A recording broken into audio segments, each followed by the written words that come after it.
주님을 바꾸지. 오늘 주 앞에 함께 예배하는 여러분에게 하늘의 놀라운 은혜의 복이 함께 하시기를 축복합니다.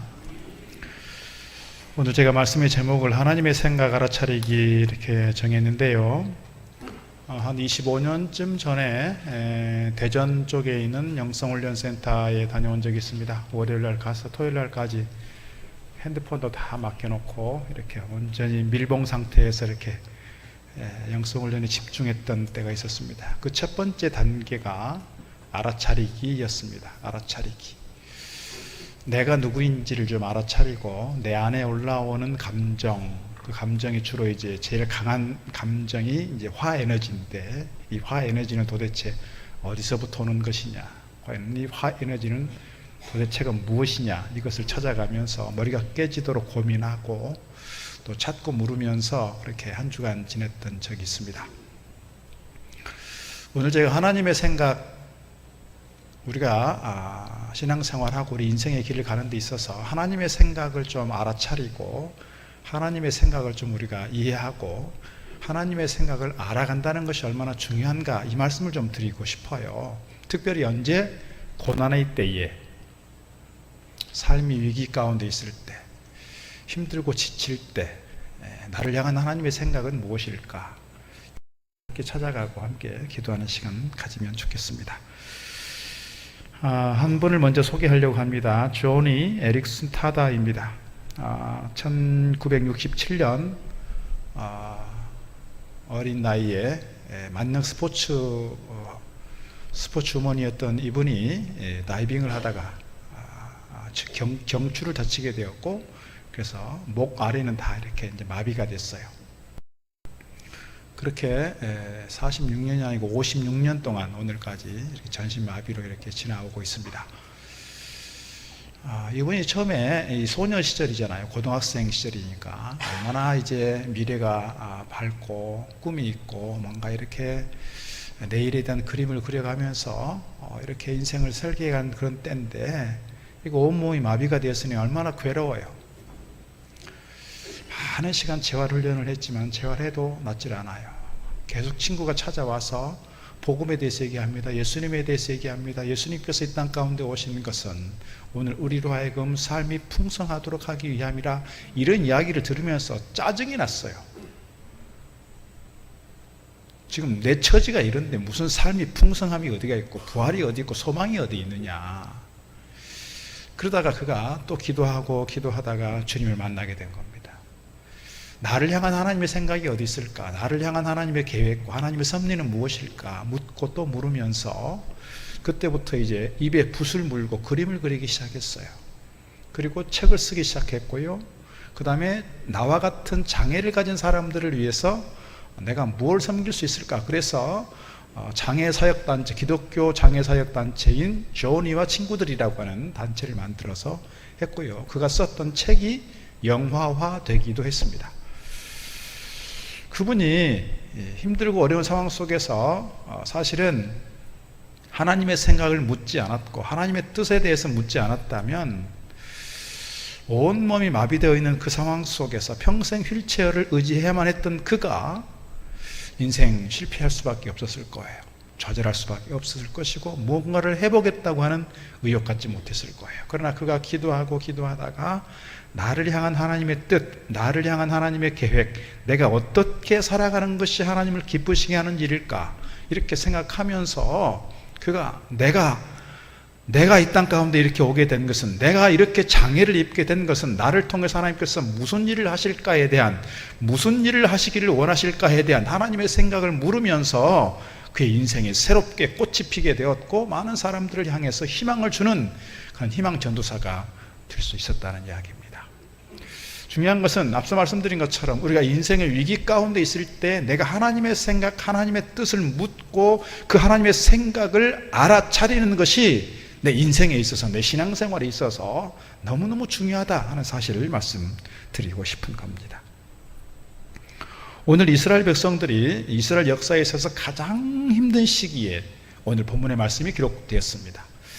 우리 대한민국의 역사 속에서 가장 힘든 때가 언제였을까요? 아마도 일제강점기 시절이었을 거예요. 그리고 6.25 한국전쟁 때 온 나라가 다 폐허화됐을 때일 거예요. 또 그 전으로 돌아가면 몽고로부터 계속해서 이렇게 침탈을 당하고 이 왕들이 이렇게 쫓겨가야 되는 시절, 그래서 제주도까지 삼별초가 쫓겨가면서 온 국토가 다 이렇게 짓밟혔던 그때, 또는 일본에 의해서 우리가 임진왜란을 겪으면서 온 나라가 초토화되었던 그런 때, 어쩌면 우리 역사에 있어서 가장 힘들었던 때였을 것 같습니다. 오늘 지금 이스라엘이 그런 때예요. 이스라엘이. 표를 잠깐 보여주시면 이스라엘이 애굽과 바벨론 사이에 끼어있는 나라입니다. 우리나라가 중국하고 일본하고 중간에 끼어있으면서 임진왜란이 일어난 게 뭐예요? 일본이 우리 청나라 찾아갈 거야, 명나라 찾아갈 거야, 우리에게 길을 달라고 한 거잖아요. 그것처럼 바벨론하고 애굽하고 이 두 강대국 사이에서 서로가 전쟁을 치르는데 중간에 이 이스라엘이 끼어있으면서 국가적인 민족적인 위기를 자주 겪게 되는 거예요. 제1차 갈그미스 전투 보면 바벨론과 애굽 전쟁을 하게 되는데 그 중간에서 왕이 죽어요. 요시야 왕이 죽는다고요. 두 번째 갈그미스 전투에서 이 이스라엘이 애굽 편을 들면서 바벨론이 승리를 했으니까요. 그때 제1차 예루살렘 침공이 이루어지게 되고요. 예루살렘을 침공하면서 예루살렘에 있었던 중요한 지도자들, 그 다니엘을 비롯한 왕족들이 많이 끌려가게 돼요. 이게 제1차 포로예요. 그 다음에요, 제2차 침공이 이루어지는데요. 1차 침공 때 자기들이 왕으로 세웠던 그 왕이 애굽을 친애굽 편에 서면서 바벨론에 반대를 하게 되는 것이죠. 그래서 예루살렘을 다시 침공하게 되면서 시드기야를 세워놓고 여호야긴을 포로로 잡아갑니다. 그때 잡아간 숫자가 약 1만 명 정도가 잡혀갑니다.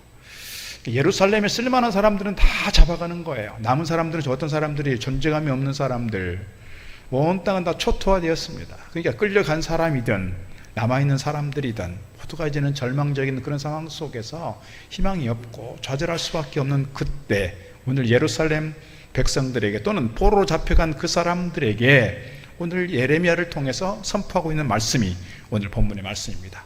역사를 조금 더 살펴보면 약 10년쯤 지나서 제3차 침공이 이루어지게 되고요. 역시 마찬가지로 왕들이 자꾸 바벨론을 하는 거예요. 시드기야가 포로로 잡혀가면 자식들이 보는 앞에서 다 눈이 뽑힌 채 질질 끌려서 포로로 잡혀갑니다. 한 나라의 왕이 그런 참혹한 일을 경험하게 됩니다. 그러면서 예루살렘 성전이 다 무너지고 성도 다 무너지고 이스라엘은 그야말로 망했습니다. 자, 그리고 나서 이제 조금 더 보자면 약 70년쯤 지나서 이제 1차 포로 귀환이 이루어지죠. 1차 포로 귀환 때 스룹바벨과 예수아가 귀환하게 되고 스룹바벨 성전을 짓게 됩니다. 자, 2차 포로 귀환이 이제 나중에 에스라를 중심으로 해서 오게 되는데요. 그 중간에 있는 성경의 사건이 뭐냐면 에스더예요. 에스더. 그 다음에 3차 포로로 이제 느헤미야를 중심으로 해서 귀환하게 되고 느헤미야를 중심으로 해서 성벽이 이제 완공되는 걸 볼 수가 있습니다. 이런 이스라엘 역사를 조금 이해를 하고 오늘 본문의 말씀을 좀 대하면 좋겠다, 이런 말씀 드리는 겁니다. 거듭 말씀을 드리지만 오늘 이스라엘 역사 속에서 가장 힘들 때, 고난과 시련의 시기에 오늘 하나님께서는 예레미야를 통해서 이스라엘 백성들을 향한 하나님의 생각이 어디 있는지, 하나님의 생각이 무엇인지를 그들에게 지금 전달하고 있다는 거예요. 그런 상황 속에서 이스라엘 백성들에게 아주 거짓말로 그들을 호도하고 있는 사람들이 있었어요. 누구냐면 하나냐를 비롯한 거짓 선지자들이에요. 28장 2절 이렇게 기록합니다. 만군의 여호와 이스라엘의 하나님이 이같이 말씀하시기를 내가 바벨론의 왕의 멍에를 꺾었느니라. 내가 바벨론의 왕 느부갓네살을 이곳에서 빼앗아 바벨론으로 옮겨간 여호와의 성전 모든 기구를 2년 안에 다시 이곳으로 되돌려오리라. 내가 또 유다의 왕 여호야김의 아들 여고니아와 바벨론으로 간 유다 모든 포로를 다시 이곳으로 돌아오게 하리니 이는 내가 바벨론의 왕의 멍에를 꺾을 것임이라 여호와의 말씀이니라 하시니라. 이 하나냐를 비롯한 이 거짓 선지자들은 주로 이제 친애굽파 사람들이에요. 우리도 보면은 친미파냐, 친일파냐, 뭐 친중파냐 이런 게 있잖아요. 정치적으로 보면. 그때 당시에 이런 정치적 견해를 가지고 보면 예레미야는 친바벨론파가 되는 거고요. 이 예레미야가 선포했던 말씀들을 기초로 보면 그렇다는 거예요. 그렇다고 친바벨론인 건 아니지만 하나님께서 그에게 주신 메시지를 선포하는 것임에도 불구하고 친애굽파인 사람들이 볼 때는 친바벨론파예요. 그러니까 쉽게 말하면 매국노가 되는 거예요. 그래서 그 예레미야를 붙잡아서 애굽으로 끌고 가게 되고 애굽에서 돌로 쳐 죽이거나 아니면 톱으로 켜서 죽였다라고 하는 그런 전승들이 있습니다. 예레미야가 참혹한 일들을 겪어요. 이런 위기 상황 속에서 복음을 전하는 것도 힘드니까요. 잘못하면 내가 죽겠다 싶으니까 하나님 나 이제 복음 그만 전할 거예요. 내 이제 말씀 그만 전할 거예요. 그렇게 탄식하면서 내 이제 그만할 거야, 중단할 거야 라고 생각하면 또 자기 안에서 불릴 듯 견딜 수 없는 복음에 대한 메시지가 올라오니까 내가 이러지도 못하겠고 저러지도 못하겠고 계속해서 그러니까 예레미야가 이스라엘 백성들을 향해서 복음을, 말씀을, 메시지를 선포하고 있는 거예요. 그 예루살렘 백성들이, 포로로 잡혀간 그 백성들이 실망 가운데, 절망 가운데, 좌절 가운데 빠지지 않고 하나님께로 돌아오기를 위해서 기도하고, 저 망해가는 저 백성들이 하나님의 뜻을, 하나님의 생각을 좀 제대로 알면 좋겠는데 자꾸 하나님을 중심으로 한 그 사람들에게 현혹되어서 그 사람들의 호도에 휩쓸려서 지금 자꾸 다른 데로 가고 있는 거예요. 다른 길로 가고 있는 거예요. 하나님의 생각을 쫓아서 하나님의 뜻을 따라가면 좋겠는데 그렇게 못하고 있다는 거예요. 지금 하나님은 뭐예요? 앞으로 2년만 기다려라. 2년만 기다리면 포로로 잡혀갔던 사람들 다 돌아올 거야. 2년만 기다리면 저 사람들이 예루살렘에서 성전에서 다 빼앗아갔던 성전 기물들을 다 우리가 되찾아올 수 있을 거야. 2년만 기다려.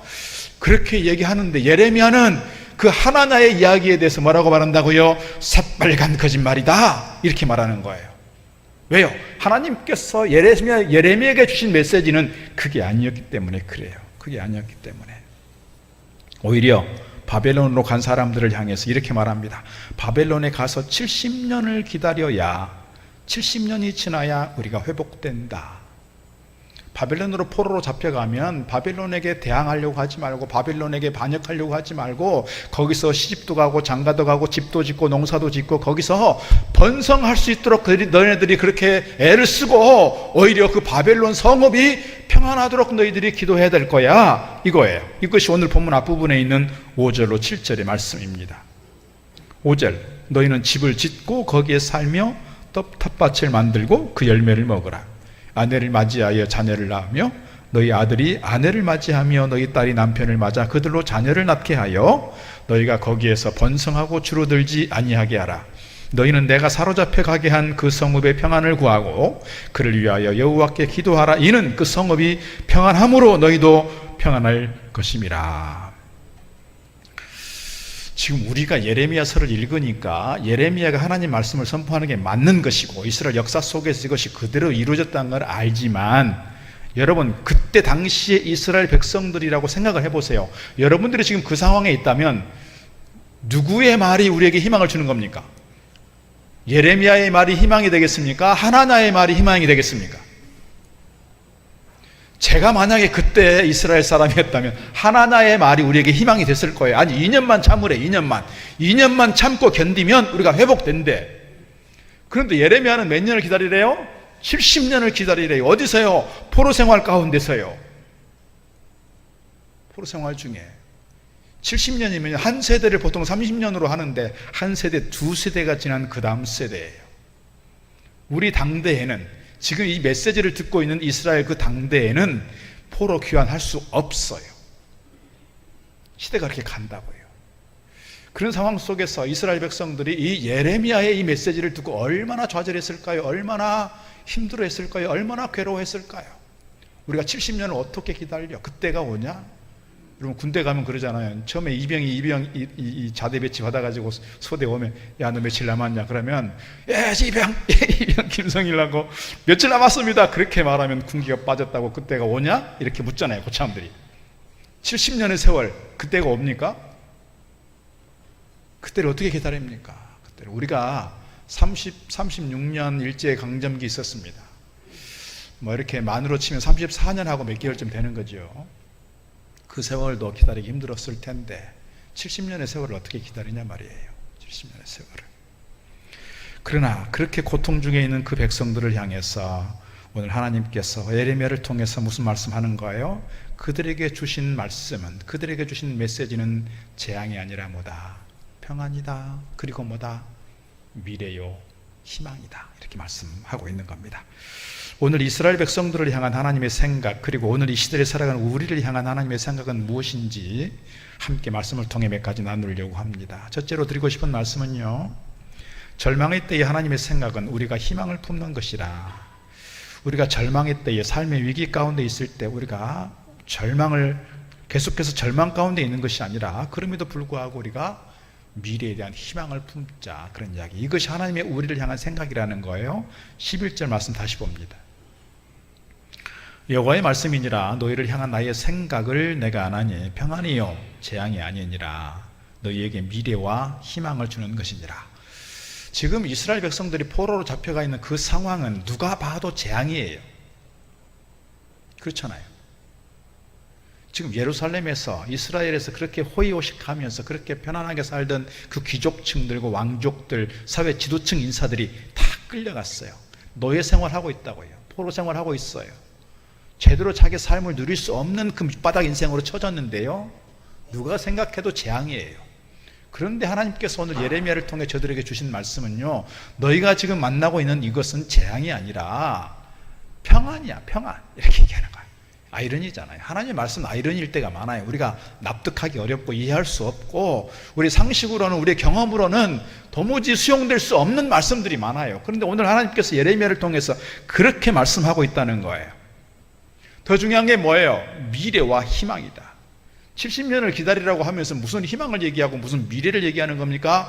우리가 뭐 3년, 4년, 뭐 7달도 아니고 7년도 아니고 70년을 기다리라는데요. 오늘 그 상황 속에서 그럼에도 불구하고 하나님은 예레미야를 통해서 희망을 얘기하고 있다는 겁니다. 희망. 여러분, 삶의 고난 가운데 있을 때 비참한 자기 현실 때문에 힘들고 어려워도 거듭 부탁드리고 싶은 것은요, 자기 삶을 포기하지 않으면 좋겠어요. 인생을 포기하지 않으면 좋겠어요. 자기 스스로 자기 삶을 포기하면서 인생을 끝내지 않으면 좋겠어요. 제발 부탁의 말씀을 드립니다. 자기 삶을 스스로 마감하려고 생각하지 마십시오.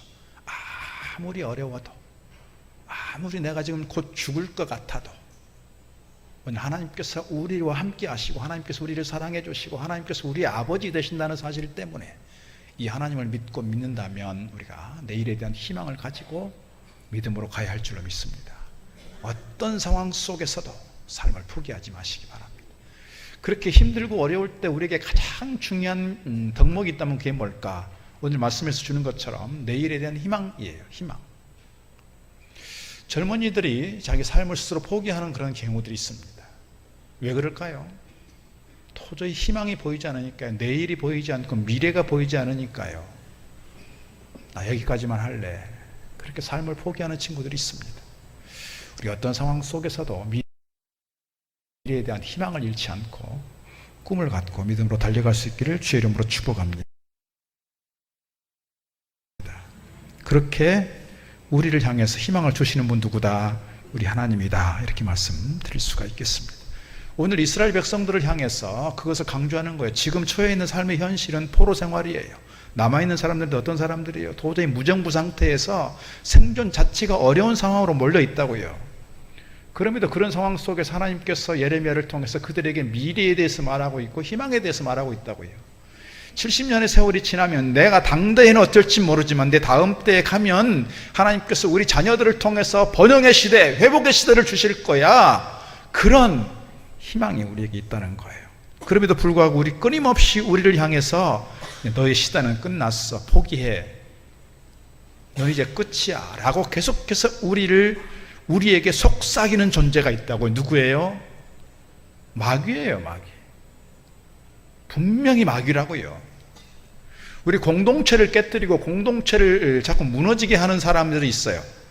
누가 준 생각이에요? 성령께서 주신 생각이 아니고요, 마귀가 준 생각이라고요.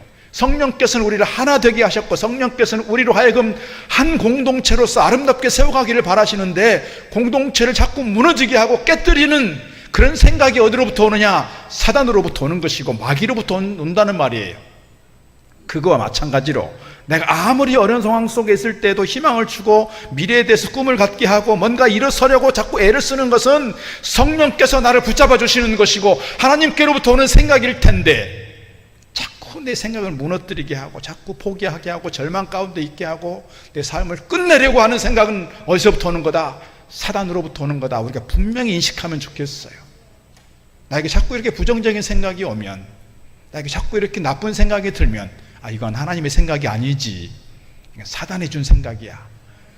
정신을 차리고 근신하여 자각하고 깨닫고 알아차릴 수 있기를 주의 이름으로 축복합니다. 우리가 분명히 해야 돼요. 분명히 해야 돼. 하나님께서 오늘 우리를 버린 것 같지만 버린 것이 아니라 우리와 함께 하신다는 사실을 기억할 수 있으면 좋겠습니다. 앞으로 어떻게 살아야 될지 막막하고 방황하는 사람들이 있습니다. 직장 구하지 못해서 마음 둘 곳 없는 허탈해하는 우리 젊은이들도 있습니다. 꼬이고 꼬인 문제들 때문에 어떻게 해야 될지 몰라 헤매는 심령들이 있습니다. 엎친 데 덮친 격으로 어려운 문제 속에서 이런 무거운 일들이 자꾸 나에게 겹쳐 다가올 때 삶을 포기하지 않으면 좋겠어요. 늘 하나님을 붙잡고 믿음으로 주님께서 오늘 나를 향한 생각이 나로 하여금 희망을 갖는 거다. 분명히 믿음을 가지고 미래를 향해서 희망적으로 바라볼 수 있는 저와 여러분 다 되기를 주의 이름으로 축복합니다. 두 번째 주신 말씀 보려고 합니다. 위기 상황 속에서 하나님의 뜻은, 우리를 향한 하나님의 뜻은 우리가 후손에게 복이 되라는 거예요. 오늘 우리가 지금 내가 처해 있는 상황이 힘들고 어렵고 고난이고 시련이지만 이 시련의 시기를 잘 견디고 나면 내 당대에는 뭔가 누릴 수 없어도 나를 통해서 내가 후손들에게 복의 징검다리가 되면 좋겠다. 오늘 말씀이 그거예요. 10절 말씀이 이렇게 기록하고 있습니다. 여호와께서 이와 같이 말씀하시니라. 바벨론에서 70년이 차면 내가 너희를 돌보고 나의 선한 말을 너희에게 성취하여 너희를 이곳으로 돌아오게 하리라 했습니다. 70년을 채우고 돌아올 거다. 70년을 채우고. 이 70년은 어떤 세월이에요? 이스라엘 백성들이 하나님의 백성들이고 성민이잖아요. 하나님과 계약을 맺은 백성들이에요. 그래서 나는 너희의 하나님이 되고 너희는 내 백성이 되리라, 이렇게 쌍무적 계약을 맺었어요.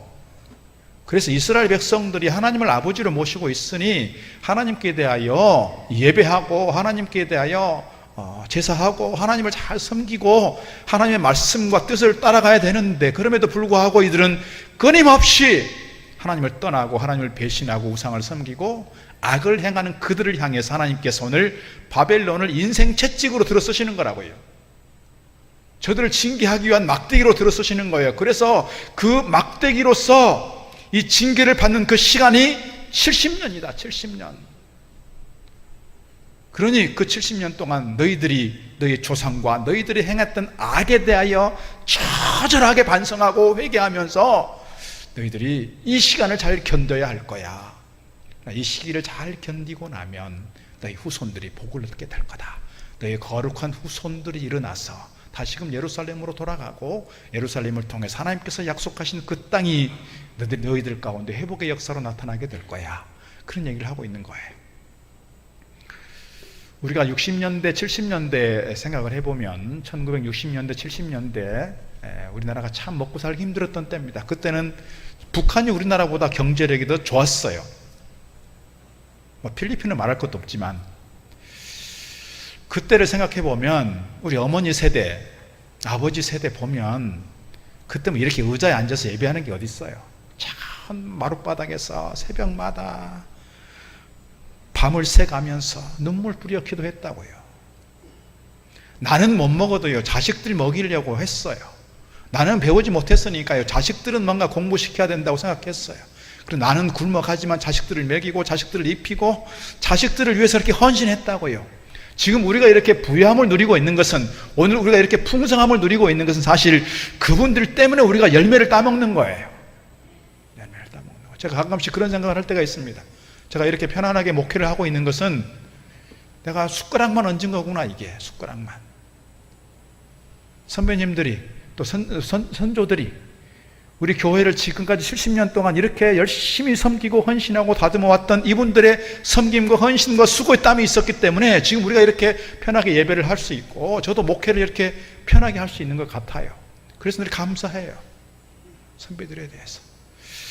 지금 우리가 삶이 어렵고 힘들 때 내가 내 삶을 포기하는 것이 아니라 내가 내 다음 세대를 생각하면, 내 자식들을 생각하면 내가 열심히 땀 흘려 봉사하고 섬기는 것도, 이 어려운 시기를 잘 견디고 참아내는 것, 어찌보면 우리가 감당해야 될 과제라 이 말이에요. 과제다. 누구를 위해서? 지금 당장 내가 그 열매를 못 먹어도 내 자식들, 내 손주 때에는 이 열매를 따먹을 수 있도록 하기 위해서 그런 생각을 하는 거예요. 제가 지난주에도 젊은이들이 살아있는 교회 이렇게 말씀을 좀 드린 바가 있습니다. 특별히 3040 세대에 대해서 우리가 좀 강조를 했습니다. 제가 이렇게 강조하는 중요한 이유는 뭐냐면, 지금 우리가 기성세대가 앞으로 10년 동안 큰 변화 없을 거예요. 큰 변화 없이 지금 이 시대가 그대로 간다고요. 그럼 10년 지나면요, 20년이 지나면요, 그때를 생각해 보면 좀 끔찍해진다고요. 20년, 30년 이후를 생각해 보면 우리 교회가 어떻게 달라질 수 있을까? 이 지역이 어떻게 달라져 있을까 생각하면, 지금 이 상황 속에서 이 젊은이들을 제대로 세워가지 않고 다음 세대를 제대로 세워가지 않으면 미래가 너무 불안한 거예요. 불안해요.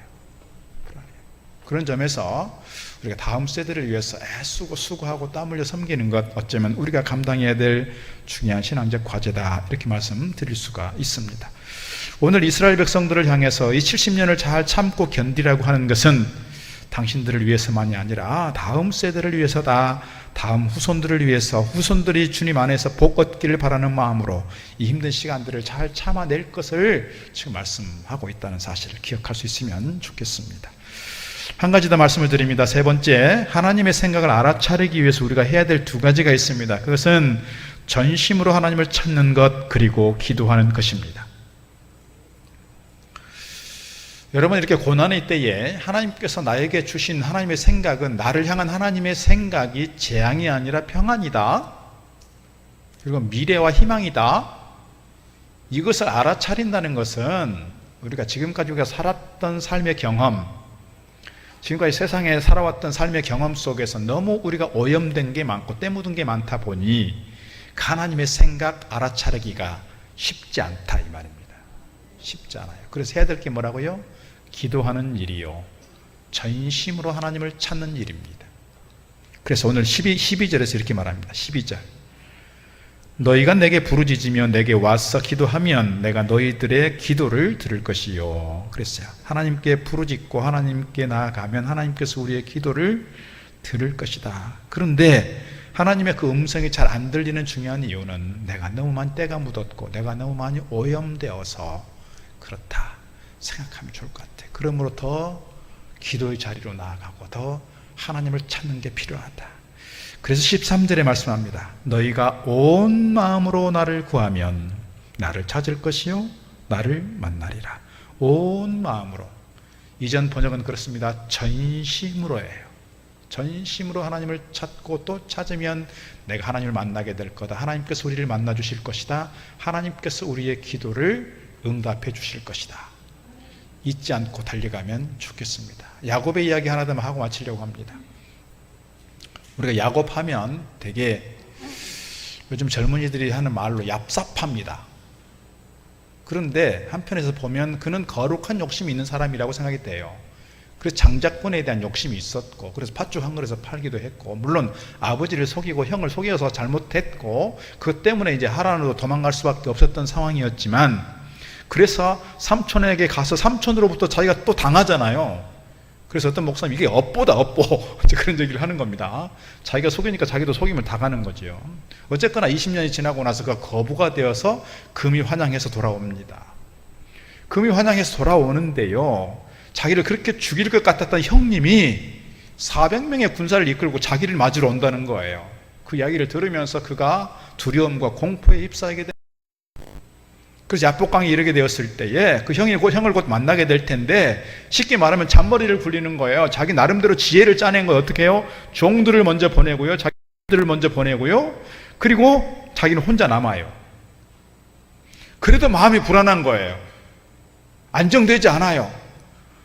그것이 자기가 자기 해결 방식을 가지고 지혜를 짜내서 그렇게 뭔가 보내면서 뭔가 이렇게 방어막을 친다고 생각을 했는데, 그것 때문에 형의 마음을 녹여낼 수 있다라고 생각을 했는데요, 그럼에도 불구하고 자기 마음이 불안 가운데 있는 거예요. 그래서 뭐 해요? 기도하는 거예요. 기도해요. 그렇게 기도할 때 하나님께서 천사를 보내주셨고, 그 천사와 씨름하게 됩니다.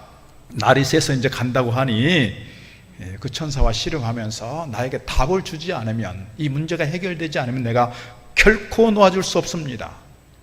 엉치뼈가 깨지도록 그가 붙들고 기도하는 거예요. 다시 말하면 내가 목숨을 걸고 기도하고 목숨을 걸고 주님을 붙잡고 기도했다는 얘기 아니겠습니까? 그래서 그때 이름이 바뀝니다. 야곱에서 뭘로 바뀌어요? 이스라엘로 바뀌어요. 그 이스라엘이 지금의 이스라엘이에요. 아침에 동이 터옵니다. 야곱의 얼굴이 달라졌어요. 야곱의 얼굴이 달라졌다고요. 그리고 형을 보는데요, 형이 그렇게 무서웠던 형이, 그 형의 얼굴을 보니까 누구 얼굴을 보는 것 같다 그랬어요? 하나님의 얼굴을 보는 것 같다. 여러분, 답이 어디 있습니까? 내 생각이 있습니까?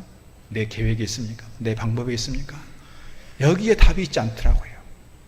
오늘 그 야곱이 그 두려움과 공포 속에서 하나님을 만났더니, 하나님께 기도하여 하나님께 이름을 바꿨더니 그의 인생이 달라지게 되었고 문제가 해결되었습니다.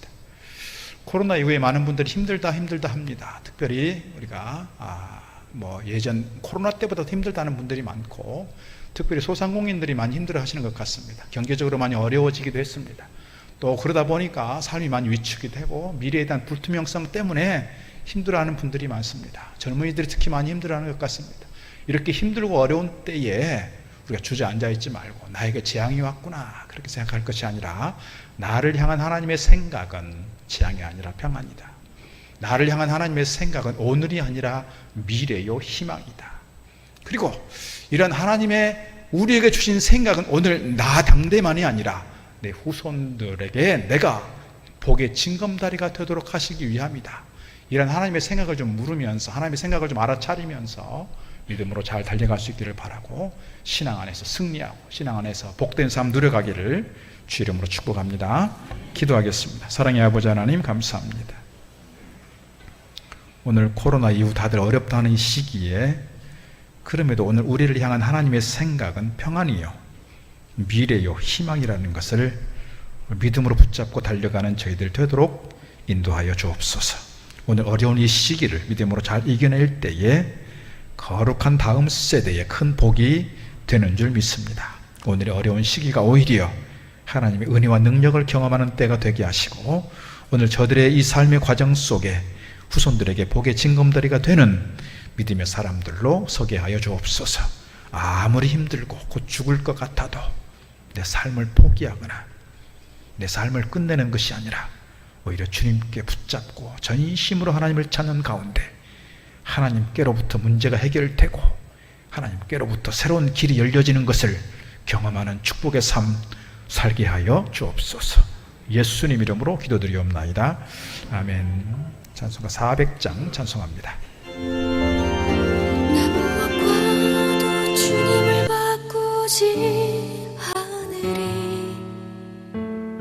다른 어떤 은혜 구하지 않으리.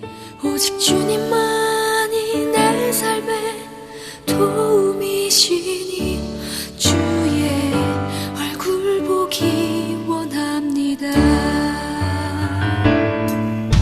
나 무엇과도 주님